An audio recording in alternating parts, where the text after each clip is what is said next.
အဲ့ဒီခဏလေးလွန်သွားလို့ရှိရင်ဖြင့်ဒကာဓမ္မတွေကလည်းမအိုခင်မနာခင်ဆရာသမားကလည်းမအိုခင်မနာခင်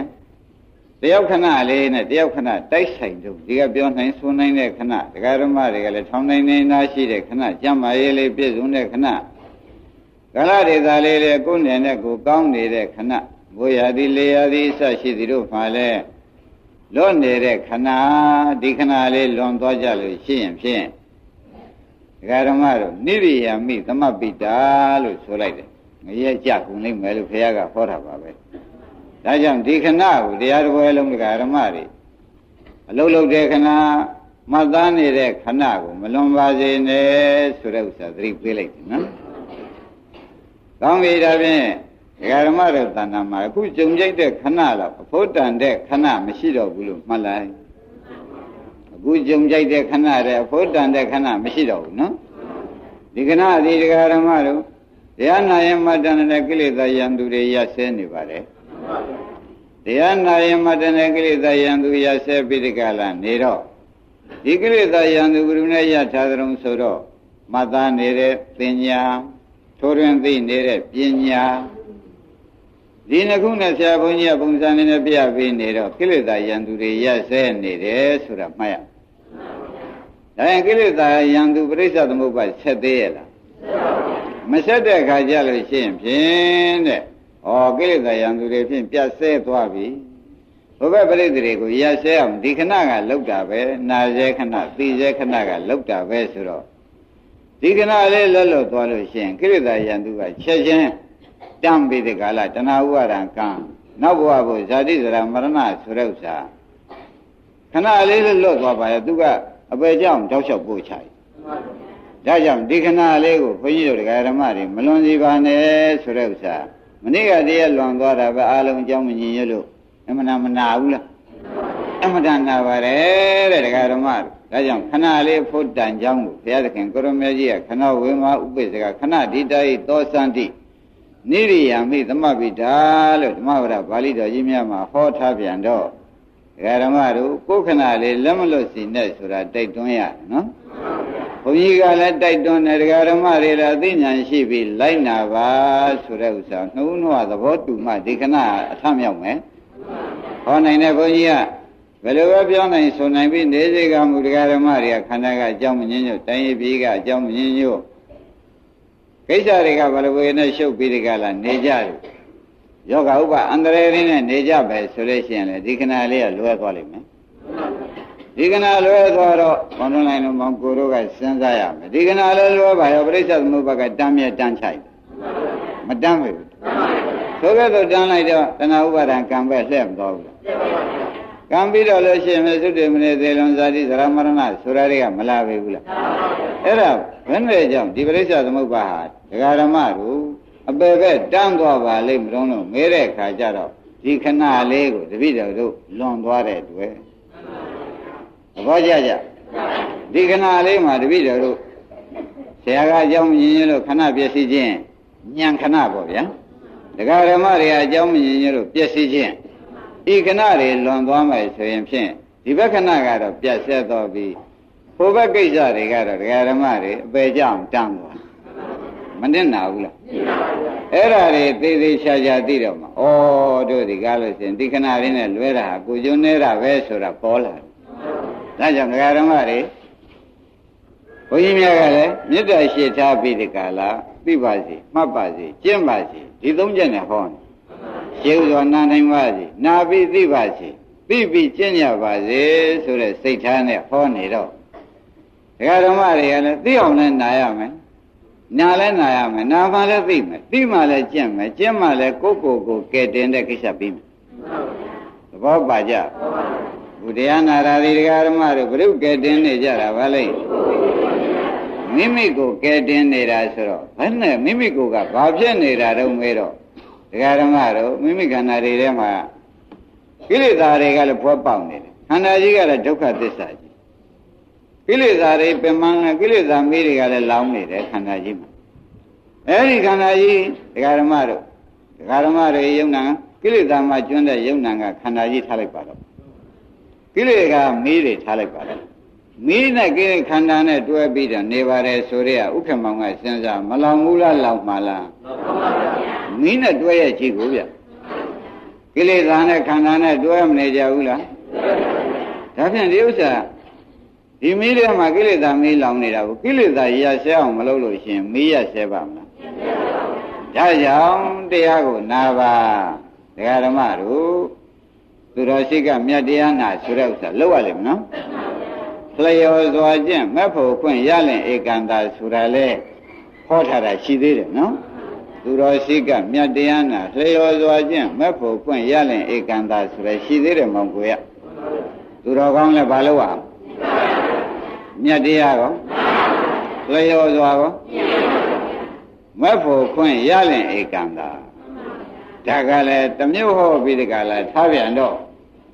ဘုန်းကြီးတို့ဓမ္မတွေနိုင်တဲ့သူတော်လဲစိတ်ကတ်တယ်လဲအခုရှင်းမောက်ရောက်နေကြလို့စိတ်ကတ်တယ်ဆိုတာလဲထင်ရှားပါပြီမြတ်တရားလဲနားနေကြပါပြီဆိုတာလဲသဘောပါကြလျော်စွာကျင့်ဆိုတာလေးတုံးကြံသေးတယ်နော်အဲ့ဒါတရားထဲမှာပြလို့ရှိရင်ပေါ်လာပါလိမ့်မယ်ဆိုတာဓမ္မတွေမှတ်ပါအဲ့ဒီလိုသူတော်ရှိကမြတ်တရားနာပြီဆိုမှပြန်လျော်စွာကျင့်ဆိုတဲ့ဖြစ်ပြနဲ့မနဲ့ကြိုက်သွားတဲ့အလျော်အကျင့်လေးတစ်ခုရှိသေးရဲ့နော်ဖြစ်ပြနဲ့မနဲ့ကြိုက်တာမောင်ကိုလျော်စွာကျင့်တာပေါ့ကွာ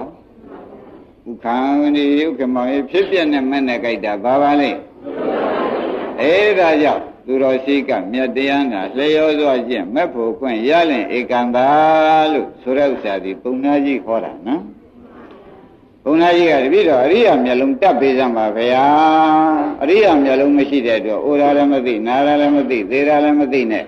တပည့်တော်အကြတဲင်းနဲ့ကျုံရပါတယ်ဗျာလို့မာဂန္ဒီဘုန်းကြီးလျှောက်တော့ငါဒီတိုင်းတက်မပေးနိုင်ဘူးကွာလို့သေချာဟောပါတယ်ဘယ်လိုဟောပါလိမ့်မလို့ဆိုတော့သူတော်ရှိကအောင်ကွာသူတော်ကောင်းရှိကအောင်ကွာမြတ်တရားလည်းနာအောင်ကွာနော်လျော်စွာလည်းကျင့်အဲ့ဒါမှမက်ဖို့ခွင့်ရလင်ဧကန္တာဆိုတော့သူတော်ကောင်းရှိကမှပဲတရားဓမ္မတို့တရားလည်းနာမှပဲဆိုတာပေါ်လာကြလျော်စွာလည်းကျင့်မှပဲဆိုတာသဘောပါကြအေးဒါကြောင့်သူတော်ရှိကမြတ်တရားနာလျော်စွာကျင့်မက်ဖို့ခွင့်ရလင်ဧကန္တာဆိုတာလေးရတယ်တရားဓမ္မတွေမမေ့စီနဲ့ရှင်းမလားသူတော်ကောင်းနာရှိကြရမယ်ဆိုတော့တိကျလိမ့်မှတဲ့တန်ခါဆရာတွေဥဒုတရှိတဲ့ပုဂ္ဂိုလ်တွေကိုအဲ့ဒီအရင်ရှိကြရပြီးတော့မှသူတရားကိုနာရမယ်ပြီးတော့မှနာပြီးသိချမ်းမယ်နဲ့နာယုံနဲ့လည်းမပြီးသေးပဲနဲ့လျော်စွာကျင့်ရအောင်ပဲဆိုတဲ့ဥစ္စာလေးရှိသေးတယ်နော်ဒါကြောင့်သူတော်ရှိကမြတ်တရားနဲ့လျော်စွာကျင့်မက်ဖို့ခွင့်ရလင်ဧကန္တာသုံးခေါက်ဆိုပြသူတော်ရှိကမြတ်တရားနဲ့လျော်စွာကျင့်မက်ဖို့ခွင့်ရလင်ဧကန္တာသူတော်ရှိကမြတ်တရားနဲ့လျော်စွာကျင့်မက်ဖို့ခွင့်ရလင်ဧကန္တာသူတော်ရှိကမြတ်တရားနဲ့လျော်စွာကျင့်မက်ဖို့ခွင့်ရလင်ဧကန္တာကဲတမာဂန္ဒီပုံနာကြီးကိုအရှင်ဘုရားတပည့်တော်အရိယာမျက်လုံးတက်ပေးစမ်းပါဆိုတော့ငါဒီတိုင်းတက်ပေးလို့မရဘူးကွာမင်းသူတော်ကောင်းရှိကပါအောင်တရားကိုနာပါအောင်ပြီးတော့မှ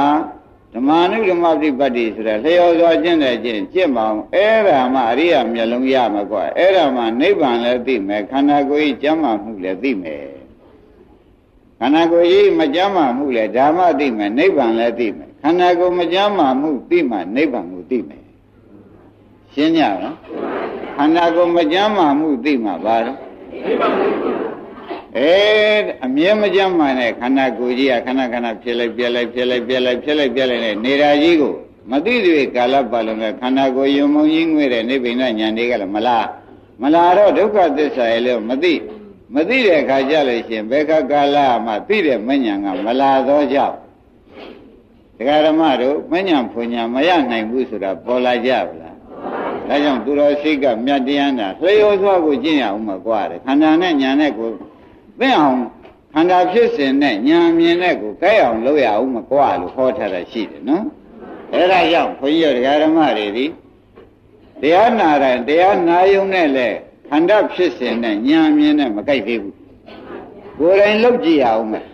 ခန္ဓာဖြစ်စဉ်နဲ့ဉာဏ်မြင်နဲ့ကြိုက်သွားမှသာချင်းမက်ဖို့မဲ့ညာပူညာဧကံလာမယ်ဆိုတာသေးသေးချာချာမှတ်ကြပါ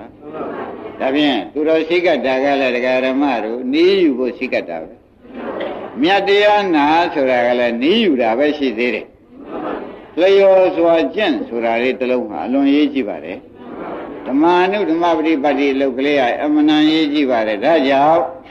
အဲ့ဒါကိုခန္ဓာဖြစ်ပြနဲ့တရားဓမ္မတွေဉာဏ်မြင်မဲ့နဲ့ကြိုက်အောင်လုပ်ရလိမ့်မယ်ခန္ဓာဖြစ်ပြနဲ့ခန္ဓာဖြစ်ပြနဲ့ဉာဏ်မြင်မဲ့နဲ့ကြိုက်အောင်ကိုယနေ့ပြပေးပါမယ်ဆိုတဲ့ဥစ္စာတရားဓမ္မတွေသေသေးချာချာသာနာကြပြီတော့နော်ကောင်းပြီဒါဖြင့်တရားဓမ္မတို့ခန္ဓာဖြစ်ပြကိုတွေ့ကျင်တဲ့ခါကြလို့ရှိရင်ဖြင့်ခန္ဓာဖြစ်စဉ်သိမှဥက္ကမောင်ခန္ဓာဖြစ်ပြတွေ့မှာပေါ့ဘုရားရွှေခန္ဓာဖြစ်စဉ်မှမသိဘဲနဲ့ခန္ဓာဖြစ်ပြ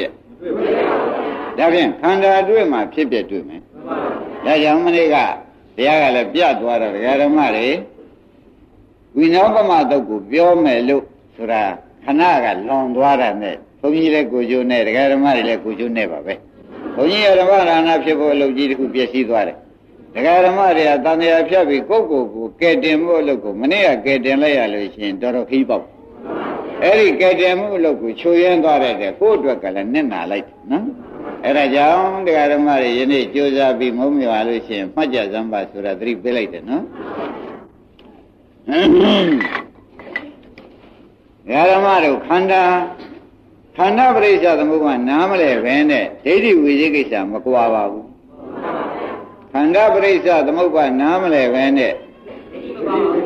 ဒိဋ္ဌိဝိသေကိစ္စမကွာဘူးဆိုတာသေချာမှတ်ပါ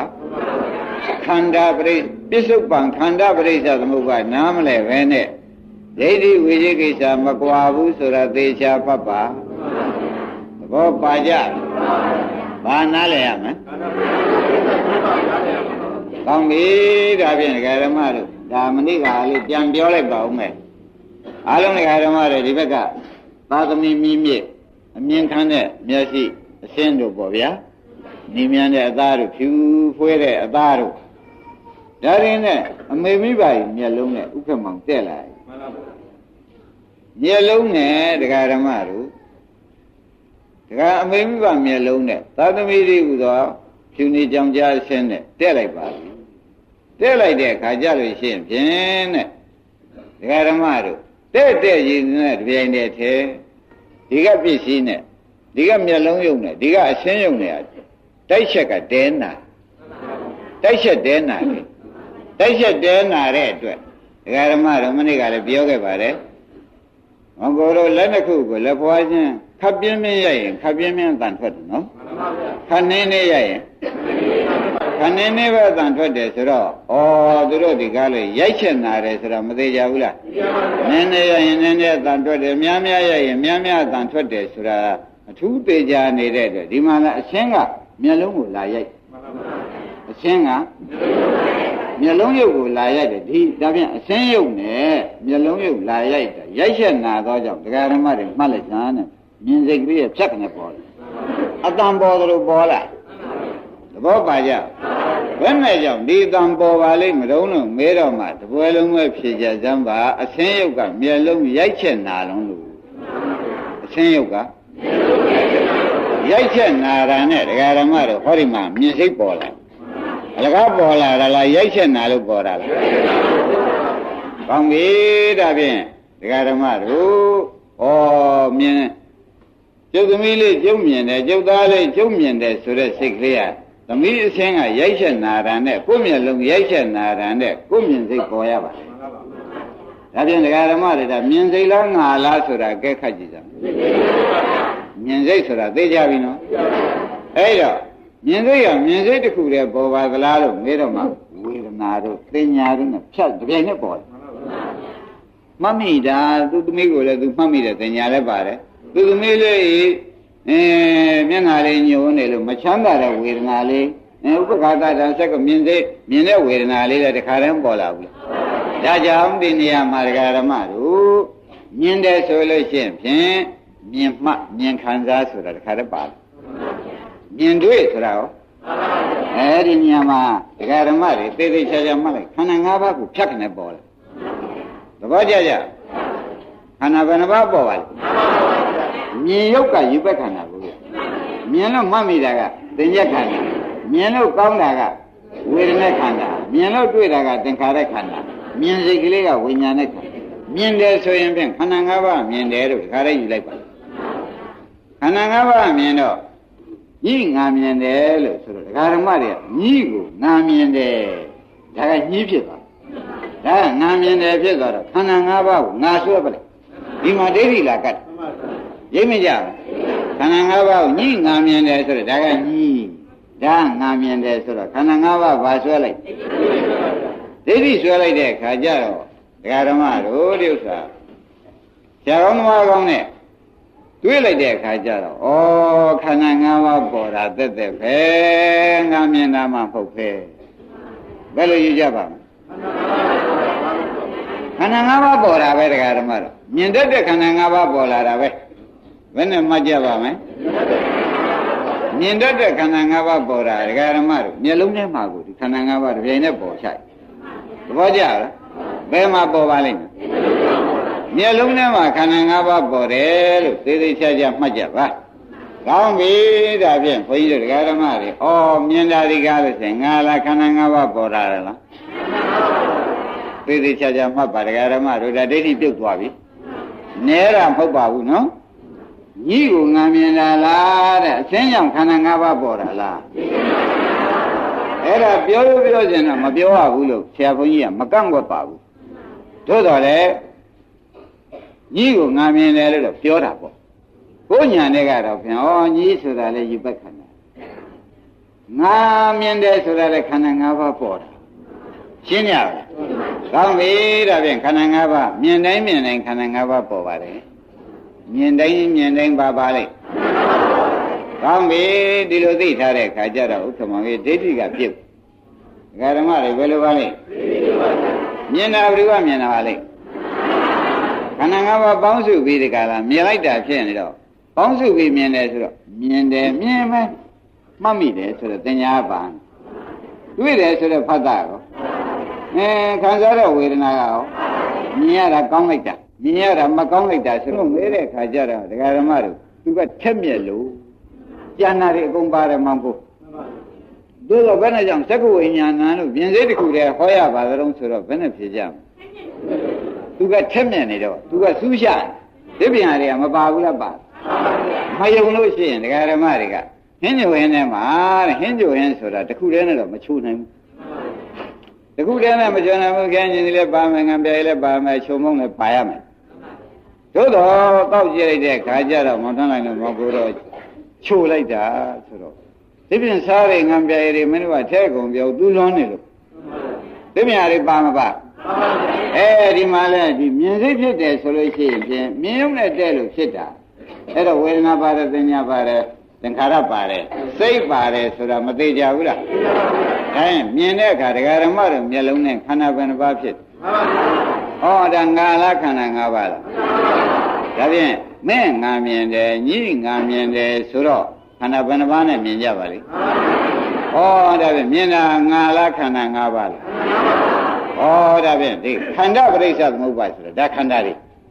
ပရိစ္ဆေသမုပ္ပါဒ်ဆိုတာဒီအကြောင်းကြောင့်ဖြစ်တဲ့ဒီအကျိုးသဘောကျလားအကြောင်းကြောင့်ဖြစ်တဲ့အကျိုးကိုသိရသဖြင့်တဲ့ဒကာဓမ္မတို့မြင်စိတ်ကလေးကအလိုလိုပေါ်တာလားဆင်းနဲ့မျက်လုံးကြောင့်ပေါ်တာလားအဆင်းနဲ့မျက်လုံးတိုက်မိလို့ပေါ်တာဖြစ်လေသောကြောင့်အားလုံးဒီဘက်ကတရားနာလာကြတဲ့ဒကာဓမ္မတွေကဒီဥစ္စာဒီအကြောင်းတစ်ခုတိုက်ဆိုင်ပြီးပေါ်တာပါလားပေါ်တော့နာမခန္ဓာ၄ပါးတစ်ပြိုင်တည်းပေါ်သည်ဖြစ်လေသောကြောင့်လေဒကာဓမ္မတို့သိတဲ့အတိုင်းတဲ့နာမခန္ဓာ၄ပါးနဲ့ငါကအတိုက်ခံရတဲ့ယုံနဲ့ပေါင်းလိုက်တော့၅ပါးမသွားဖြစ်မဖြစ်ဘူးလားဒါဖြင့်ဒကာဓမ္မတို့မြင်တာဒီခန္ဓာဘယ်နှပါးနဲ့မြင်ပါလိမ့်ကြားပြန်ရင်ကောနမ်းပြန်ရင်ကောစားပြန်ရင်ကောဝတ်ပြန်ချုံပြန်ရင်ကောကြံရင်စီပြန်ရင်ကောဒါဖြင့်မြင်မှုကြားမှုအလုပ်တွေကခန္ဓာ၅ပါးရဲ့အလုပ်ကြည့်ပဲအမှန်တန်ဖို့တန်သွားပြီနော် မြင်မှုကြားမှုလုပ်တရားဓမ္မတို့ဘာတွေပါလဲခန္ဓာ၅ပါးအသစ်ပေါ်နေတယ်ဘယ်လိုမှတ်ကြပါအမေမွေးတဲ့ခန္ဓာလားခုမှပေါ်တဲ့ခန္ဓာလားဒါဖြင့်ပြစ္ဆုတ်ပံကြိုက်သွားအမေမွေးတဲ့ခန္ဓာမဟုတ်ပါဘူးတရားဓမ္မတို့အမေမွေးတဲ့ခန္ဓာတွေကပြင်ဘက်ကိုမရောက်လာပါဘူးအကုန်သေးကုန်ပါပြီဒါအမေမွေးတဲ့ခန္ဓာမဟုတ်ယခုဒီကသာသမီတိဟူသောအာယုန်နဲ့ယခုပေါ်တဲ့မျက်လုံးနဲ့ဘွားတိုက်မိလို့သာသမီနဲ့ဘဝနဲ့တုန်းကတိုက်မိရလားဒါဖြင့်ယခုပြစ္ဆုတ်ပံပေါ့မသိကြဘူးလားညင်ငံမြင်ပါတယ်ဆိုတဲ့အခုမှပေါ်တာအမေမွေးတော့ကပါတဲ့ယုံနာနေရှိသေးရဲ့မရှိဘူးဆိုတာဒီနေရာမှာခွဲပြီးရှင်းပေးထားပါပြီတဲ့ဒကာရမတို့သဘောပါကြရဲ့ကောင်းပြီဒါဖြင့်ဘုန်းကြီးတို့ဒကာရမတွေလေးလေးစားစားမှတ်ကြစမ်းပါနော်လေးလေးစားစားမှတ်ကြစမ်းပါဒါအမေမွေးတဲ့ကိုယ့်အထင်မှားအမြင်မှားတွေကိုယနေ့ဖြောက်ဖြစ်ပြနေတာအမှားဖြစ်ပြနေတာလို့မှတ်လိုက်စမ်းဒကာသေးဘာလို့တဲ့နေပါလဲမှားဖြစ်ပြနေတာမောင်မြတ်ရေဘာလို့တာတော့กว่าအမှားဖြစ်ပြနေရတယ်ဆိုတာတပည့်တော်အမှားကအမှန်တန်ကိုမှားသက်ရှည်နေပြီ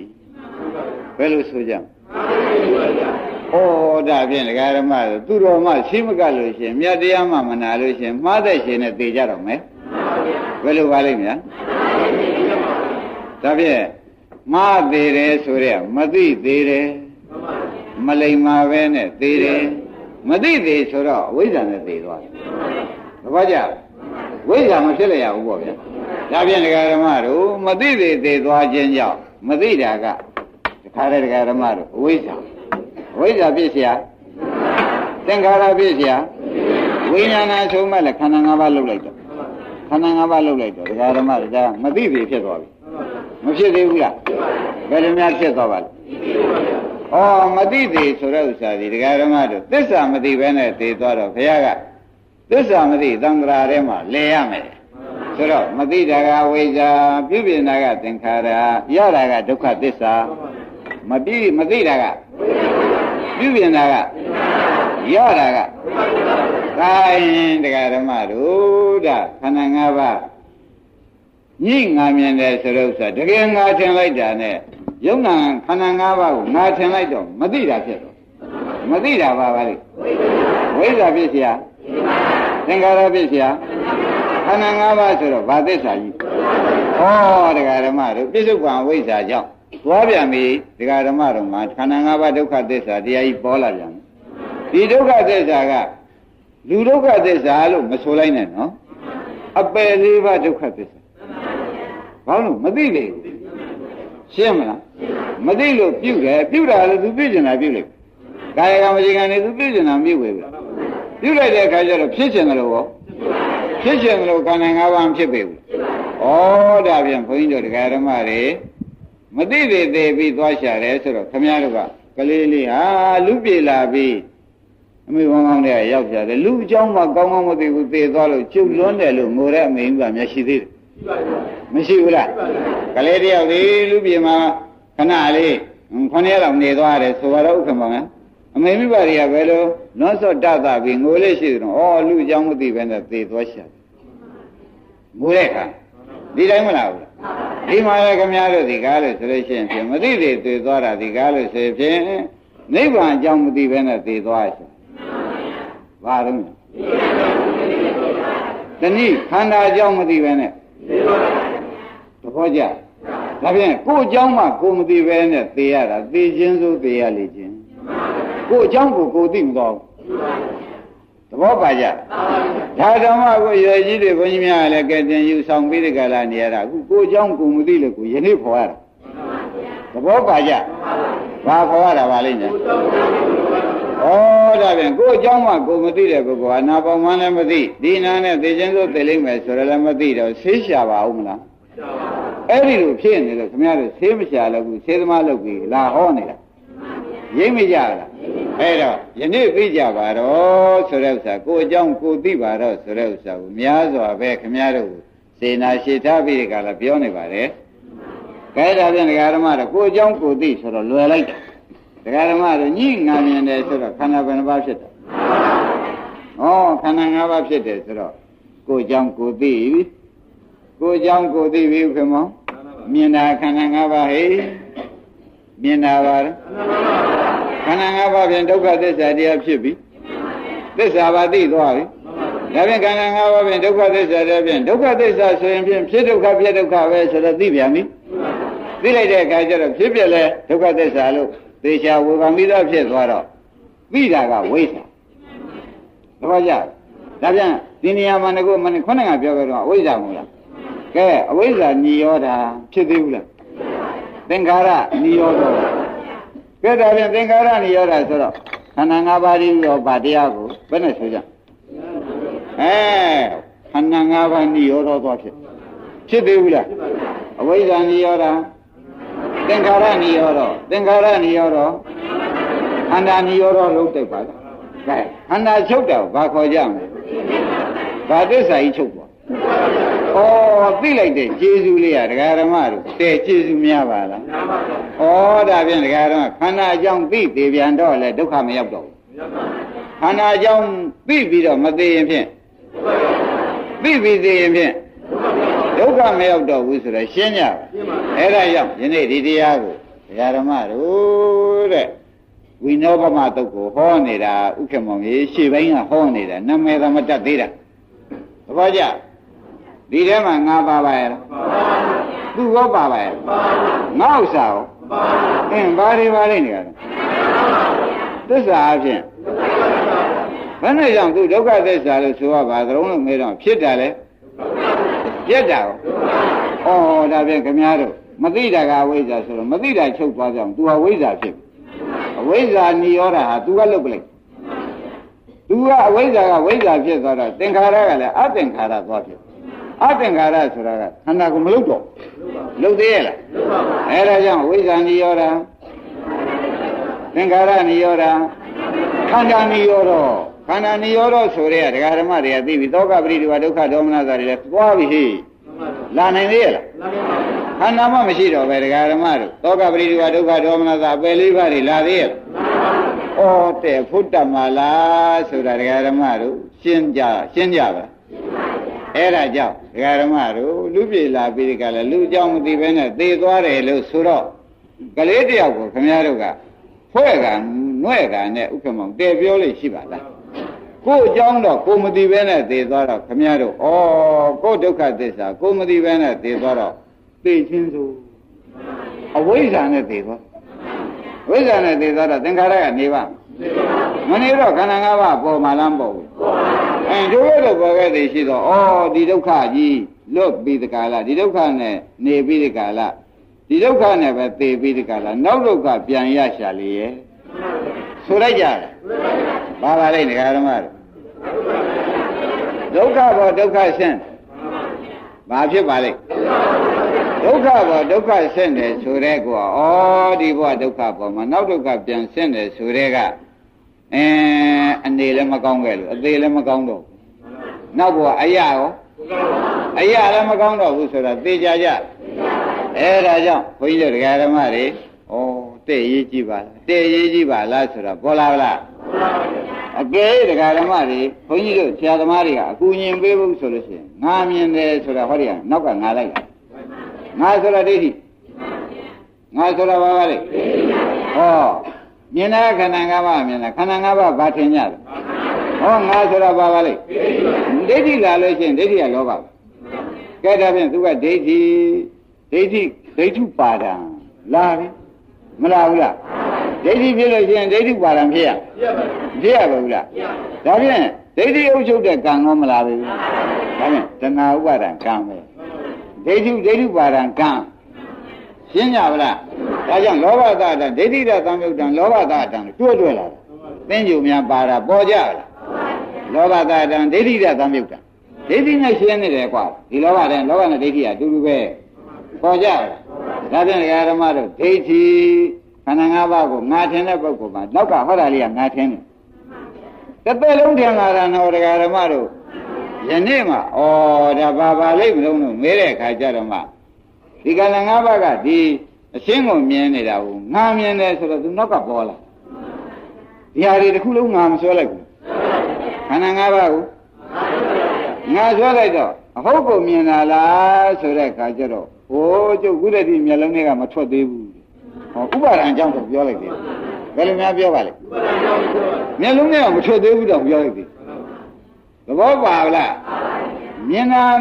တော့မြင်တာပါပဲမြင်တာဟုတ်ကိုမြင်တာပဲလားဆိုတော့မျက်လုံးတွေကမထွက်သေးဘူးမျက်လုံးတွေကမထွက်သေးတော့ကျုပ်တောင်မှပဲပွေးလိုက်ပိုက်လိုက်လှုပ်လိုက်သေးတယ်ဆိုတော့ကာယကံစိတ်ကံတာခင်ဗျားတို့ကလေးပွေးတာလေရိပ်ပြီလားအဲ့တော့ဒါဒိဋ္ဌိကမြင်တာကိုငါထင်တဲ့အတွက်ဒိဋ္ဌုပါဒံဒိဋ္ဌိအုပ်ချုပ်တဲ့ကံဘောပါရဲ့ဒီကဘာပါလဲဒီဘက်ကဘာပါလဲဒီဘက်ကဘာပါလဲအဲ့တော့ဖြင့်ဒီကံနဲ့ဒီကံတွေကဖြင့်တနေ့ဘယ်နှကံများပါလိမ့်မလို့မရေမတွက်နိုင်ဝင်များတော့ဒီကံတွေကိုဒီဟာဒိဋ္ဌိသာဆိုတော့တဏှာနဲ့တွဲနေတော့ဒီတဏှာတွေကဒီကံတွေစုတာသိသိချမ်းမဲ့ကြသွားရောက်กว่าဆိုဘယ်ခန္ဓာ၅ပါးကြီးပေါ်ဘူးလုပ်တယ်မလုပ်ပဲဘူးလားအဲ့တော့ခင်ဗျားတို့ကဒကာဓမ္မတွေကဒီကိုသမီးကိုရှင်းနေတာပဲကိုသမီးမဟုတ်ကိုပွက်ဖက်ပြီးဒီကလာနားလိုက်ရှုပ်လိုက်လုံးနေတာပဲသူများကိုသူ့စော်ကားတာမဟုတ်ပါဘူးခင်ဗျားတို့ကသူများစော်ကားတော့သီလပြတ်တယ်ဟုတ်လားကိုဟာကိုမသိတော့ဘာဝနာပြတ်သဘောပါလားသူများစော်ကားတော့ကိုဟာကိုဒီတိုင်းလို့ကိုသားသမီးတွေနဲ့ပွက်ဖက်နေတဲ့အခါကျတော့အဲ့ဒါခင်ဗျားတို့ကသီလပြတ်တာတလုံးကနားလဲဘာဝနာပြတ်တာကိုဗလာထားတယ်ကဲယနေ့သိဗလားသူများစော်ကားတော့ကိုသားသမီးတွေကိုအမြင်မှားထင်များဖြစ်နေတော့ကဲဘာဝနာပြတ်လို့ရှိရင်ဖြင့်ဘာဝိတ္တပကိစ္စကိုပြတ်တော့ကြောင့်မဲ့မလာတော့လာသေးရဲ့ဒါပြန်မဲ့မလာရင်နိဗ္ဗာန်မရတော့ဘူးစိတ်သာချပါတော့ရနိုင်သေးရဲ့လားနိဗ္ဗာန်မရရင်30ဘုံမရတော့မှာပဲ30ဘုံပါသစ္စာတော့အဲ့ဒါနဲ့ပဲခင်ဗျားတို့ဒုက္ခတွေပဲပင်လယ်ဝေပြီးကြလားနေုံပဲရှိတော့တယ်အဲ့တော့ခင်ဗျားတို့ဖြစ်ခြင်းကဘယ်နဲ့ဖြစ်နေတော့ဆိုရောက်တဲ့နေရာမှာလဲဘဝတဏှာကချော့လိုက်သေးတယ်ဖိုးဝဲစားလေးကိုတောင်မှဥက္ကမောင်သူဘဝတန်သူဝင်းနေရှိတဲ့ဘဝတဏှာလေးရှိသေးတယ်သူ့ဘဝလေးသူခင်းနေတာအိုးသူဝဲလေးဖြောင်းနေရတာကိုအမှန်ပြောနေသူဝဲလေးကိုပါးကလေးနဲ့ကြိုက်ပြီးဖြောင်းနေရတာဒကာဓမ္မတွေဒီခွေးလေးကပြင်းတယ်ထင်သလားပြောနေသလားဘာဖြစ်လို့တော့ဘဝတဏှာလေဗျာတဲကုတ်ကလေးနဲ့မင်းညာကလေမျိုးမှာတခါတည်းဖုန်လေးကိုသိနေတာပဲဒါဒီတဲကထွက်ပါတော့လားဆိုတော့အိုးသူများအောင်မကြဘူးဒါကိုယ်လာသေးတာဗျသူများအောင်မကြဘူးပြောတယ်ကိုယ်အိမ်ကိုကောင်းရှုပ်ပြီးတဲ့နေရာများဆိုတော့ဘုရုလည်းအောင်မကြဘူးဆိုတဲ့မာနကချော့တယ်မချော့ဘူးလားတဏှာကလည်းဒီအိမ်အနေအမေမိဘဘိုးဘွားလက်တကခေါင်းချသွားတဲ့အိမ်သဘောကျဖုန်နေအကုန်ပြီးလို့ဒါမနဲ့မှမျက်နှာသက်တီယူကနင်းမေဖေးဒီနေရာချိုးပေးသွားတယ်နင်းဒီနေရာထဲလို့နင်ရလိုက်တာဆိုပြီးဘဝတဏှာကမနဲ့နေတယ်ချော့ထားတော့ပြင်းနိုင်သေးရဲ့အဲ့တော့ခိုးဝဲစားမပြင်းတယ်လို့ခမည်းတော်လည်းကိုယ်ဟာလေးနဲ့ကိုပြောနေတာရိပ်မိဗလားဟုတ်ပါဗလားဒါနှိမ့်ချပြောတာမဟုတ်ပါဘူးတရားဓမ္မတို့ဖြစ်စဉ်ကြိုက်ပြောတာပါရတော့တကြီးနဲ့မနေရပေမဲ့လေတက်ကဲမိုးဟုတ်လားကံမုန်းနဲ့နေရတယ်ကိုကျူးပေးနဲ့ကိုတော့ချုပ်ကတင်းတိတ်နေတာဟုတ်ပြောနေတာပဲသူကမပြောဘူးလားအဲ့ဒါဘယ်လိုချော့ထားတာထင်နော်ဘဝတဏှာကချော့ထားတာဆိုတာဥက္ကမောင်သေးကြဗလားဥက္ကမောင်ရဲ့အိမ်ကြီးကအိမ်လေးဆင်းရညာတယ်ပြင်းသေးလားဘဝတဏှာရိပ်ပြီဗလားရိပ်ပြီတရားဓမ္မတို့အသက်ရွယ်ကြီးတဲ့ခါကျတော့အိမ်ကြီးဘဝနဲ့အိမ်လေးတွေဆင်းပြီးဒီကလာတို့ကြည့်ပြီတို့တော့တရားပဲပတ်ပါရဖြစ်တယ်ဆိုပြီးတရားပဲပြောတာဘုန်းဇရာကနှင်ချိုက်တာဇရာကနှင်ချိုက်ဇရာကမင်းတက်လို့ရှိရင်ဖြင့်တောင်းမွေးနဲ့လည်းတရားလေးမဆင်းလည်းခက်လိမ့်မယ်ကုရီကျင်လည်းခက်လိမ့်မယ်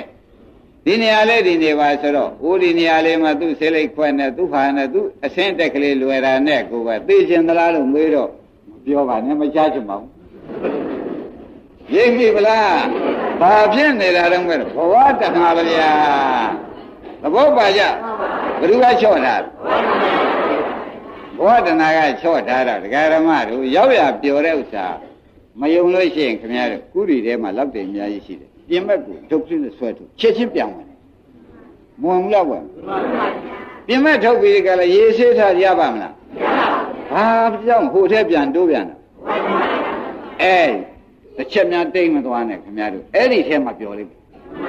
တစ်ချက်တင်းရင်ခက်လိမ့်မနော်တစ်ချက်တင်းရင်သေချာခဲ့မယ်တရားဓမ္မတို့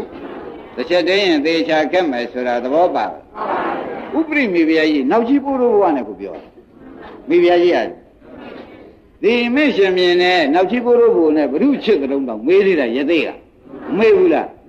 အိုးရှင်မြင်မချစ်ပါဘူးရှင်မြင်လည်းရောင်းသွေးကိုနောက်ကြီးပို့လို့ဘုံတော့တိုက်ရှင်သေးတယ်ပြောသေးတယ်ဒီနောက်ကြီးပို့လို့ဘုံနဲ့ပြောနေတာနောက်ကြီးဘုံနဲ့ပြောတာဘုရုပါလိမ့်နေကြတယ်ဘဝတဏှာဆိုကြပါသဘောပါကြမောင်ကိုဘုရုတော်ကြီးကဲဘဝတဏှာခမည်းတော်ဒီလိုဆရာကောင်းကောင်းနဲ့ကိုတွေ့ဖို့ရှိသေးရဲ့လားဖွင့်ပေးမဲ့လူကလာပါမလားထောင်းနိုင်နေနာကောမရှိတော့ဘူးနော်ကဲစင်းလုံးပြုတ်ပြီဒါကြောင့်ဒီတစ်ချက်မလွဲစီနဲ့လို့ဆရာဘုန်းကြီးကအတန်တန်ပြောနေတာခင်ဗျားတို့ကပေါ့လေးပြောနေတယ်လို့မယူလိုက်ကြဘူးဒီတစ်ချက်လွဲရင်လွဲကုန်ပြီဆယ်မဲ့လူကဲမဲ့လူတွေ့ဖို့လေဒီသာသနာတွင်မှာတောင်မှဒကာဓမ္မတို့ကိုအယဒေသပရိယူပါလေးကဖြုံးမှဆရာကောင်းသမားကုံတွေများများနဲ့ကျုံမှလွယ်ပါမလားဒီပြန်မတွေ့ပါနဲ့ကိုသည်တဲ့ရွယ်40ရှိတဲ့ပုဂ္ဂိုလ်လည်းပါတယ်50ရှိတဲ့ပုဂ္ဂိုလ်60ရှိတဲ့ပုဂ္ဂိုလ်လည်းပါတယ်ဒါတောင်မှတွေ့ဖို့တဲမလို့ဘူးလွယ်ကြပါမလားအဲ့တော့ဘယ်နဲ့မလွယ်သလုံးတော့မေးတော့မှခင်ဗျားတို့အိမ်တော်ကြတော့ကိုပျော်ကြသလားလို့မေးတဲ့အခါကြတော့အိမ်တော်မကြခင်လူဘဝရတော့ကိုပျော်ကြသလားဟာပျော်တာပေါ့ဗျာဆင်းရဲလို့ပျော်တယ်လားချမ်းသာလို့ပျော်မဟုတ်ပါဘူးဖြတ်ရောက်ရပျော်လိုက်တယ်သဘောကျဆင်းရဲတဲ့ကလေးကလည်းနှက်တွဲတဲ့နဲ့ပျော်တာပဲကြီးရှိတဲ့နဲ့ကောချမ်းသာတဲ့ကလေးလည်းလက်ပေါ်မချပဲနဲ့ပြောနေတာပဲတရားဓမ္မတို့နော်အဲ့တော့ဥပုပ်ရင်ကလေးလေးနဲ့ဆင်းရဲတဲ့ကလေးကလည်းသူဆင်းရဲတဲ့ဥပုပ်နဲ့ပြောတာပဲချမ်းသာတဲ့ပုဂ္ဂိုလ်လည်းမော်တော်ကားလေးစဗာလေးစဝယ်ပြီးပြောတာပဲထူးသေးရဲ့လားဘဝတဏှာကတော့မထူးတော့ဘူးနော်အဲ့တော့တရားဓမ္မတို့တိရစ္ဆာန်တွေဘုံဘဝလဲသွားတော့ကိုဒီတိုင်းမနေဘူးမြင်းကလေးများတရားဓမ္မတို့မွေးချင်းအမေများ3-4ပတ်ပတ်လိုက်သေးပျော်လိုက်တယ်မွေးလို့ပြင်မဲ့ထွေရောက်ခါရှိ3ပတ်လောက်ပတ်သေးတယ်ဘာဖြစ်တာလဲကဲဘာတိအောင်ဘဝတဏှာလေဗျာရိမ့်မိဗလားအဲ့ဒါကြောင့်တရားဓမ္မတို့တိမ့်သွားရင်ကဲမဲ့လူမရှိဘူးနော်သဘောကျဒါကြောင့်ဒီဒိဋ္ဌိဖြုံးမအောင်ဖြုတ်ပါကဲဒါရင်ပြောကြပါစို့တဲ့တရားဓမ္မတွေကိုသင်ရတာကစာရင်သင်လိုက်လို့ဘုရားဟောတယ်သင်လိုက်ရင်ဥက္ကမအလွယ်လေးနဲ့ပြီးတယ်နော်ကိုယ့်အဖြစ်ကိုမသိဘူးအဲ့ဒါဖောနေရတာကကြားနေတာသဘောပါကြပြီဒါဖြင့်ညိငါမြင်တယ်ဆိုတာဟုတ်ပါရဲ့လားလို့မေးတော့အပြောတော့ဟုတ်ပါရဲ့တဲ့ဒီတိုင်းထင်နေရင်တော့မှားလိမ့်မယ်ညိဆိုတာလည်းအရှင်းငါမြင်တယ်ဆိုတာခန္ဓာ၅ပါးသဘောကျညိဆိုတာကငါမြင်တယ်ဆိုတာအဲ့ဒီကဲတော့ခန္ဓာ၅ပါးမှသိလာတဲ့ခါကျခန္ဓာ၅ပါးဘာသစ္စာလဲဘယ်နဲ့ကြောင့်သူဒုက္ခသစ္စာလို့မောင်ကိုတို့ဥက္ကမောင်တို့ကဆိုနိုင်ပါလဲဖြစ်ပြမို့ပြဒုက္ခပြဒုက္ခဒကာဓမ္မတို့ဖြစ်လိုက်ပြလိုက်ဒုက္ခသစ္စာမဟုတ်လားကဲဒါအဲ့ဒီကဲတော့သိတာကဘာခေါ်ကြမလဲဝိဇ္ဇာဒါပြန်ဝိဇ္ဇာချုပ်ပြီးတော့ဒကာဓမ္မတို့ဒီခန္ဓာ၅ပါးရအကြောင်းကိုပြုပြင်သေးရလားမပြုပြင်တော့အသင်္ခါရဖြစ်သွားဒါပြန်ဝိဇ္ဇာအသင်္ခါရမပြုပြင်တော့ဒီနောက်ခန္ဓာဒုက္ခသစ္စာသေသည်ချမ်းနဲ့လာမလားမလာရနိရောဓသစ္စာသိလိုက်တဲ့အချက်ကလေးဘယ်လောက်ဟုတ်တာပေါ်ကြသို့တော့ဒီအသိနဲ့တယ်မကျေနပ်ပဲနဲ့ဒီအသိကိုအမှန်သိရအောင်ပွားများပြီးသိတယ်သိရအောင်လုပ်ရလေဦးမယ်မလုပ်ရပဲဘူးလားအဲ့တော့သမင်ညတရားဟောဆရာဆိုတော့အသိဗလားသိမင်းသောတာပန်ပေါ့ဆိုတော့လွဲတယ်ဘာကြောင့်လွဲတုံးဆိုတော့မေဃသစ္စာဆိုတာသမာဓိရှိရမဲ့ကံမဟုတ်လားဆိုတော့သူ့ဘာကိစ္စရှိဆုံးဆိုဘာဝိတ္တဘကိစ္စရှိတယ်ဒါရင်ပွားရအောင်မယ်ပွားအောင်မယ်ဥစ္စာကိုသိုံနဲ့သောတာပန်လို့တချို့ပြောဆိုနေကြလို့ရှင်လေအဲ့ဒါလည်းမယူကြနဲ့ဟုတ်တဘွားလုံးနဲ့နာသွားတတ်တယ်တဘွားလုံးနဲ့နာသွားတတ်တယ်တဲ့ကိုအထင်ကြီးပြီးဒီကလာတကယ်တော့အာရုံနဲ့တည်းတော့လည်းမဟုတ်သေးဘူးကဲဒါဖြင့်ရှင်းကြပါလားတရားဓမ္မတို့ကဲဒါဖြင့်ဒီလိုလုပ်ကြပါစို့တရားဓမ္မတို့ဒီခန္ဓာ၅ပါးဒီကားလို့ဆိုလို့ရှိရင်ဖြင့်ခင်ဗျားတို့ဒုက္ခသစ္စာမှန်လည်းသိပါပြီဖြစ်ဒုက္ခပြဒုက္ခမှန်လည်းသိသောကြောင့်ဒုက္ခသစ္စာဆိုတာသိကြပါပြီဆိုတော့အာလုံးဒုက္ခသစ္စာကိုတရားဓမ္မတွေကမရှိနဲ့နော်ဒီတည်းကဝေဒနာကြရင်သင်ညာကြရင်တခုတင်ရှုတာတခုရှုတော့ငါက၅ပါးပြည့်နေတာတခုပြတ်တော့ကြံရောက်မှာလား အဲ့ဒီမှာသေးကြအောင်တခါတည်းမှတ်ထားလို့တို့တခုတည်းရှုနေတယ်မင်းတို့ဆရာဘုန်းကြီးကတခုတည်းရှုခိုင်းတယ်ဒီကဏ္ဍ၅ပါးဘယ်နဲ့လုံးမလို့နင်းတို့က၅ပါးရှိနေတာဟိုဖြစ်ကြတဲ့၅ပါးဖြစ်နေတယ်တခုပြကုန်ပြတယ်လို့ပြောလိုက်ရှင်းမလားဖြစ်ကြတဲ့ဘယ်နှပါးဖြစ်ဒါပြင်တခုကျတော့ကြံရုံမလားမကြံရတာကိုဘုရားသခင်ကိုရမေကြီးကဟောတာကိုခင်ဗျားတို့ကတပိသားမိတွေဖြစ်တော့အမှန်ကန်လို့ကျင်ပါတယ်ဗျာဘုရားဟောပါဠိတော်လေးနဲ့ဆိုတော့ဟောဒီစိတ်ကလေးကဝိညာဉ်နော်ဝိညာဏဖြစ်เสียဒကာဓမ္မတို့ဟောဒီထဲမှာနာယုံပါဘူးလားဒီမြင်ယုတ်ကနာယုတ်ကိုကျန်တဲ့ဝေဒနာသင်္ညာကနှံ့နေပေါ့ဗျာဒါကဝိညာဉ်မြင်တဲ့ဝိညာဉ်နော်ဝိညာဏဖြစ်เสียကဲနာမ်ရူပဖြစ်เสียဝိညာဏမဖြစ်ဘူးလားဒီနာယုံနဲ့ဝိညာဉ်နဲ့တွဲဖြစ်နေတာသဘောကျပါလားဒါပြန်ဝိညာဏဖြစ်เสียနာမ်ရူပဖြစ်เสียကဲတခါဟောအတူတူဖြစ်တာကိုဆိုတော့ပေါ်လာဝိညာဏနိရောဓနာမ်ရူပနိရောဓဟောတခုချုပ်ကုန်ချုပ်တယ်လို့လားငလကလာပြီးတော့ငါတန်ရုပ်ပါဠိတော်မှာသေချာလာတယ်လို့မှတ်လိုက်တန်ရုပ်ပါဠိတော်မှာဒီလိုလာပါတယ်လို့မှတ်လိုက်ခင်ဗျားတို့ကပါဠိတော်ကိုယ်မနေနဲ့ဘုန်းကြီးများကသာမျိုးမျိုးခုံခုံပြောရလို့နော်ခင်ဗျားတို့ကတော့အော်ဒီလိုဖြစ်ရင်တခုဖြစ်ရင်ခန္ဓာ၅ပါးတစ်ပါးနဲ့၄ပါးမှီးနေတာတစ်ပါးလဲ၄ပါးလဲ၄ပါးလဲတစ်ပါးလဲဒါဖြင့်တခုပြည့်ရင်ကုန်ပြည့်ရှင်းကြပါလားကောင်းပြီတဲ့တခုပြည့်ရင်ကုန်ပြည့်တာပါပဲဆိုတာမှတ်ထားလိုက်ပါတဲ့ဟိုခဏိကပြည့်တယ်ကိုရှောက်ပြီးမယူနဲ့နော်ကိုညာနဲ့ပိုင်တဲ့အပြည့်နဲ့ကိုနိဗ္ဗာန်သွားရမှာလို့ပါရှင်းပြီနော်ကောင်းပြီဒါဖြင့်ဒကာဓမ္မတို့ညိငါမြင်တာလားတဲ့ဒီယူပခန္ဓာကြောင့်ခန္ဓာ၅ပါးပေါ်တာလားဟောယူပါယုံကြောင့်ခန္ဓာ၅ပါးပေါ်လာတာဆိုတာသိကြပါလေမသိကြဘူးလားဒါဖြင့်မြင်တိုင်းမျက်လုံးနဲ့ခန္ဓာဘယ်နှပါးဖြစ်တော့၅ပါးဖြစ်တာတော့သိကြပြီဒီပါဠိဒီမှာသိချပုံပြတာတို့တော်လည်းတရားဓမ္မတွေကစိတ်ဓာနုပဒနာရှုမယ်ဆိုမြင်စိတ်ကလေးတစ်ခုသာဖြစ်ဖြစ်ရှိမြင်ပြီးပြတ်တာပဲလို့သာရှုလိုက်တော့ဉာဏ်နဲ့၅ပါးလည်းလဲပါတို့တော်ဒါတွေကစာဖြိုးပြောနေရတဲ့တရားဓမ္မတွေတရားမှာအလုပ်ပြတ်တယ်ရှင်းမလားတန်တရားခင်းအောင်လို့သာပြောနေစင်စစ်တော့မြင်စိတ်ပြည့်ရင်ဉာဏ်တွေဒါဖြင့်ခင်ဗျားတို့ကဘာတစ်လုံးနဲ့ရှုမယ်ကြားစိတ်ကလေးတစ်လုံးနဲ့ရှုမြင်စိတ်ကလေးတစ်လုံးနဲ့ရှုနာမ်စိတ်ကလေးတစ်လုံးနဲ့ရှုဆိုစိတ်ဓာနုပဒနာဖြစ်သဘောကျကောင်းပြီဒီကဲ့သို့သိလာတဲ့ခါကျတော့ရှုဆိုတဲ့ဥစ္စာဒီဒကာဓမ္မတို့တခြားမဟုတ်ပါဘူးတဲ့ဒီကမက်ကင်၅ပါးဟောတာခန္ဓာမဟုတ်တော့ဘူးဒကာဓမ္မတို့မက်ကင်၅ပါးနဲ့မြင်တဲ့အခါမှာမြင်စိတ်ကလေးကိုဖြစ်ဖြစ်ရှုကြားတဲ့အခါမှာနာမ်တဲ့အခါမှာစားတဲ့အခါလည်းအားလည်းမှာဖြစ်ဖြစ်ရှုကိုယ်ပေါ်မှာရတဲ့ရံနဲ့ဘာလို့မလဲရတဲ့ရံနဲ့စိတ်ကလေးဖြစ်ဖြစ်ရှုဒုက္ခတာကုကာဝိညာဉ်ချမ်းသာရင်ဒုက္ခတာကုကာဝိညာဉ်ဖြစ်ဖြစ်ရှုပြီဝန်းနဲ့ကြံစိတ်ကလေးလာပြန်တော့ဘာမှခင်ဗျားတို့ကသားအတွက်ကြံစီမနေနဲ့သမီးတဲ့ကြံစီမနေနဲ့ကြံစိတ်ကလေးမို့လာလို့ရှိရင်အော်သူလေးကလည်းဖြစ်ပြီးပြတဲ့ဒုက္ခသစ္စာပဲဆိုတာမြန်သာလုံးတော့မြန်မလို့ရင်အတက်ပေါက်မယ်ခင်ဗျားတို့မြန်မလို့လို့ရှိရင်ဖြင့်တရားဓမ္မတွေအတက်ပေါက်မယ်ဆိုတဲ့ဥစ္စာကဥက္ကမရှင်းပြပါမယ်နော်ဒါသားလေးအကြောင်းကြံစီလိုက်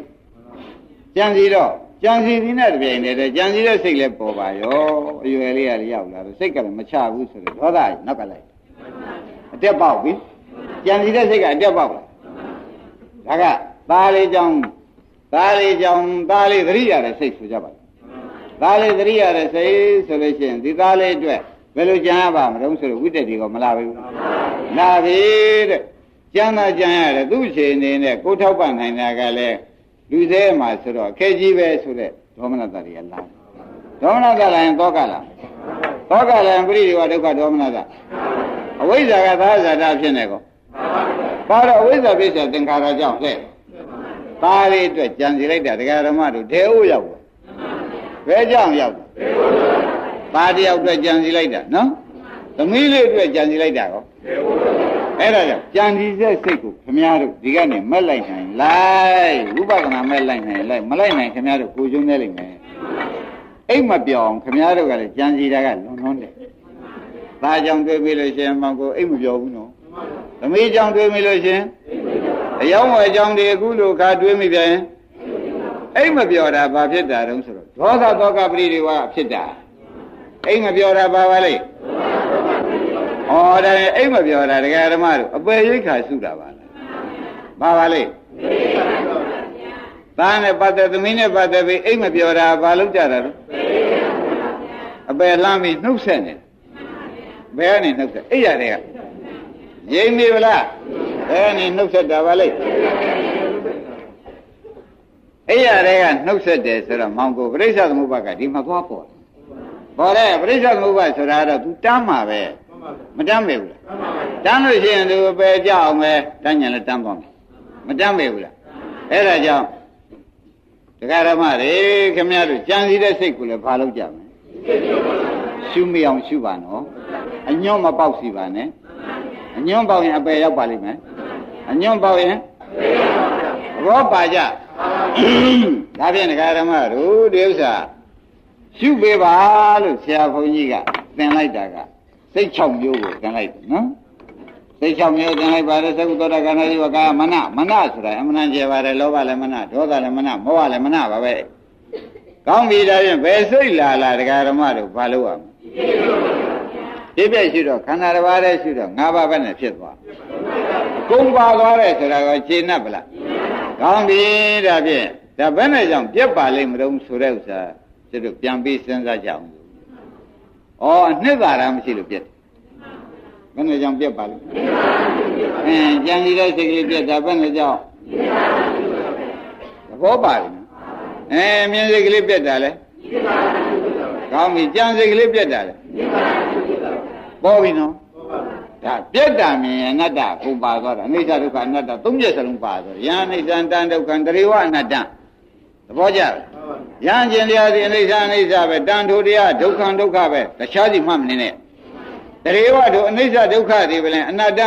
ပဲဆိုတော့အနိစ္စဒုက္ခအနတ္တဆိုတာစကားသာပြတာရှင်းစစ်တော့ဖြစ်ပြီးပြက်တာကြီးပါသဘောပါကြဒါပြန်ဖြစ်ပြက်တလုံးရှုလိုက်ရင်ဘယ်နှခုပါသွားအနိစ္စဒုက္ခအနတ္တဒုက္ခသစ္စာအတုပ၅ချက်ပါသွားအတုပဆိုတာသေသွားကိုယ်စိတ်ကလေးသေသွားတာအတုပပဲမဟုတ်လားကိုယ်ရုပ်ကလေးသေသွားတာကောအတုပပဲဆိုတာသဘောကျကြဒါဖြင့်ဖြစ်ပြက်တလုံးမြင်လိုက်တော့ဘယ်နှချက်ပါသွားသလုံးမေးတော့အနိစ္စရောဒုက္ခအနတ္တအတုပဒုက္ခသစ္စာစာသာပြားနေတာတဲ့စင်စစ်ဖြစ်ပြတဲ့အကုန်ဝင်လာတယ်သဘောပါကြဘယ်တဲ့အကုန်ဝင်ပါလိမ့်အဲ့ဒါကြောင့်ဘုန်းကြီးတို့တရားဓမ္မတွေမှာကြက်တဲတဲ့နဲ့လည်းယနေ့နာညာတော့လေဒီဥစ္စာဆရာဘုန်းကြီးသေချာရှင်းပြတော့ဖြစ်ပြတစ်လုံးပိုင်ရင်အကုန်ပိုင်တာပဲဘယ်လိုမှကြဖြစ်ပြတစ်လုံးပိုင်အကုန်ပိုင်တာပဲဆိုတော့မသိကြသေးဘူးလားဒါဖြင့်ဖြစ်ပြကဘာသစ္စာလဲပိုင်တာကဘာသစ္စာလဲသဘောကျသေတာကဘာသစ္စာလဲသမုဒိယသစ္စာသဘောကျသေတာကဘာတော့အကောင်းပြီသမုဒိယသစ္စာချုပ်ချင်းကြောင့်နောက်ခန္ဓာမလာတာကသမုဒိယသစ္စာဆိုတာဒိဋ္ဌိပါရောထက်ရှင်းကြဗလားကန္တဂရမတွေဒီကားလို့ဆိုလို့ရှိရင်ဖြင့်တဲ့ဒီထဲမှာအနှစ်ကလေးနည်းနည်းရှာကြအောင်နော်စောင်းပေါ်မှာရှေးကရှင်မြင်တယောက်ရှိဒုက္ခမောင်ရှေးကရှင်မြင်တယောက်ရှိပါတယ်တဲ့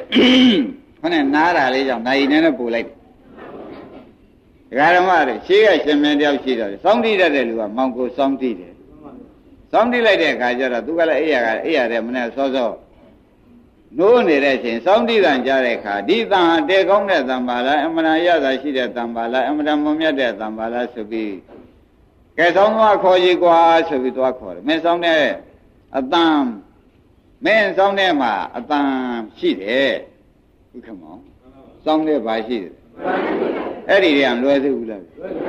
လွယ်နေပြီတရားဓမ္မတို့ဆောင်တဲ့အတန်မှမရှိပဲဆောင်ထဲမှာရှိတာကတရားဓမ္မတို့ဆောင်ွက်ဆိုတဲ့အသားရဲ့အပေါ်ဥထားတဲ့သေးရဲ့ကျိုးလေးတွေရဲ့ဓောက်ကလေးတွေရဲ့ခတ်တန်လေးရဲ့ဘယ်အတန်ပါကြမပါဘူးဆိုတာသဘောကျစောင်းတဲ့အတန်မရှိဘူးဆိုတာသူကလည်းမင်းသာဖြစ်နေတယ်ပညာမဲ့တဲ့မင်းဖြစ်နေတော့ဥက္ကမောင်ကြီးစောင်းထဲမှာအတန်ရှာရမယ်ဆိုတော့အမိန့်ထုတ်ကဲဒါဖြင့်ရှင်မင်းဩဇာဆိုတော့တက္ကသမောင်မြမလွန်စားနိုင်တာနဲ့ကွာ10စိတ်ခွဲလိုက်စမ်းဒီစောင်းဒါနဲ့10စိတ်ခွဲလိုက်အတန်တဲ့တဏှာမှာဝတ်နေလိမ့်မယ်အမလေးအကျဉ်းကြီးသမားနဲ့တွေ့နေဒကာဓမ္မတို့ဒါလည်း10စိတ်ခွဲပြလိုက်တယ်မောင်ကိုမတွေ့ဘူး စိတ်တရားခွဲกว่าမတွေ့ဘူးဆိုပြီးခွဲတယ်လို့လည်းခွဲတာပဲတွေ့တော့တွေ့ရလားဒါပြန်အမုံတောင်းပါအောင်กว่าတွေ့ပါဘူးတရားဓမ္မတော့ငကောမရှိတာဘယ်နဲ့လဲกว่าသဘောပါပြီနော်အမုံတောင်းလည်းမတွေ့ဘူးအမုံတောင်းပြီးဒီကလာလေးလွှမ်းဝေးစပါးလေးဆိုလို့လေးလိုက်စမ်းခြေဘွားနာမှာအတန်လာအောင်နေမယ်လို့ तू ကထင်အတန်မဟုတ်တာတွေလွှမ်းမယ်အတန်ကခြေဘွားနာမှာလာပြီးစုနေလိမ့်မယ်လို့ तू ထင်တယ်စပါးလေးတယ်လို့ပေါ့ဗျာအဲ့ဒီလိုလည်းမလာဘူးလို့သန္တာဥတင်ညပြန်တော့ဒါဖြင့်မီးရှို့กว่าဒီတန်ထွက်ပြေးလိမ့်မယ်မီးရှို့လိုက်ပြန်တော့ပြာသာဖြစ်သွားတယ်ဒကာဓမ္မတို့အတန်တွေ့ရရှင်းမလားအမီးရှို့လို့မှမရသေးမီးပြီးတဲ့အတန်ထင်တယ်กว่าရေမျောကြည့်ဦးရေမျောတော့လေသူတိတ်ဟိုဘက်ကကူးပြေးလိမ့်မယ်လို့ထင်တယ်ဒီတန်ဒီလိုကူးပြေးပါရလားဩဒါဖြင့်ဒီဆောင်ကြီးတတ္တိဟာဒကာဓမ္မတို့ဘာမှအသုံးမကျတဲ့တတ္တိပါလားလို့သူစိတ်ထဲသိသွားဘာမှအသုံးချလို့မရပါလားဒီတဲ့အတန်လည်းမဟုတ်ပါလားအသုံးချလို့ကိုဘာမှမရပါလားဆိုတာသူသိတယ်ထို့တူပဲဒကာဓမ္မတွေခန္ဓာ၅ပါးထဲမှာငါဆိုတာကိုဒကာဓမ္မတို့ဆယ်စိတ်ခွဲရှာတွေ့ပါမလားအစိတ်တရားခွဲရှာသဘောကျပြီနော်ကဲဒကာဓမ္မတို့ထောင်းပါဦးတဲ့လေးနဲ့လှည့်ကြည့်ပါဦးငါလေးနဲ့လာဝတ်နေမလားငကူကမှဘာတော့ဒီဥစ္စာခန္ဓာ၅ပါးငါဟုတ်ကြလားသိကြပါလားမိရှို့ကြည့်တော့ကဘာတွေ့တော့ခန္ဓာ၅ပါးပဲတွေ့တယ်ဆိုတော့သဘောကျပါလားမင်းရေထဲမျောကြည့်ပြန်တော့ကောငါကိုဒီထဲပါရစောင်းထဲမှာအတန်းရှာလို့မတွေ့ဘူးဒကာဓမ္မတို့ခန္ဓာ၅ပါးတစ်ပါးပါးထဲမှာဘယ်ထဲမှာငါမပါဘူးဆိုတော့သိချာမှတ်ပါသဘောကျလားကြီးကိုငါမြင်တယ်လို့ပြောရုံနဲ့ပြောဒီထဲငါမပါဘူးညိကငါကြားတယ်လို့ပြောရင်လည်းပြောရုံနဲ့ပြောခန္ဓာ၅ပါးနဲ့ကြားတာပဲငါပါရလားအဲ့တော့ဒီမှာဒိဋ္ဌိကပြုတ်ဘူးလားဒိဋ္ဌိပြုတ်တော့ဒိဋ္ဌိပါဒံကောဒိဋ္ဌိပါဒံပြုတ်တော့ဒိဋ္ဌိအုပ်ချုပ်တဲ့ကံကောလာအောင်မလားဒါဖြင့်တဏှာဥပါဒံကမ္မမလာပဲနဲ့ဇာတိဇရာမရဏလာနိုင်မှာအဲ့ဒါဒိဋ္ဌိပြုတ်တာဒါပညာနဲ့ပြုတ်တာခေါင်းကပြောတဲ့ဖြစ်ပြရှိရင်ပညာနဲ့ပြုတ်တာပညာနဲ့ပြုတ်တာတစ်မျိုးပညာနဲ့အဲ့ဒါဘယ်အချိန်မဆိုတရားဓမ္မတို့မြင်တယ်ဆိုရင်ဘယ်လိုတော့ခန္ဓာ၅ပါးကြားတယ်ဆိုရင်နားတယ်ဆိုရင်စားတယ်ဆိုရင်ရတယ်ကောင်းတယ်ဆိုရင်ကြံတယ်တွေးတယ်ဆိုရင်ခန္ဓာ၅ပါးကြီးပဲခန္ဓာ၅ပါးဖြစ်ပြတရားဒုက္ခသစ္စာတရားလို့သာတဘာဝသာဖိရှုလို့ရှိရင်ဖြင့်နောက်ပရိစ္ဆေသမုပ္ပါပြတ်မပြတ်ဘုခမောနောက်ပရိစ္ဆေသမုပ္ပါဒါဖြင့်တရားဓမ္မတို့ဖြစ်ပြကပါသစ္စာလေရှုတဲ့ဉာဏ်ကငါထင်တာကသေသွားတော့သမုဒိယသေသူသေသွားတဲ့ကနောက်ခန္ဓာလာသေးရဲ့အပယ်လေးပါးခန္ဓာမလာတာကနိရောဓသစ္စာပထမနိဗ္ဗာန်ရတယ်လို့မှတ်ပါရှင်းမလားကဲယနေ့တော့ဒီရင်တော်ပါအောင်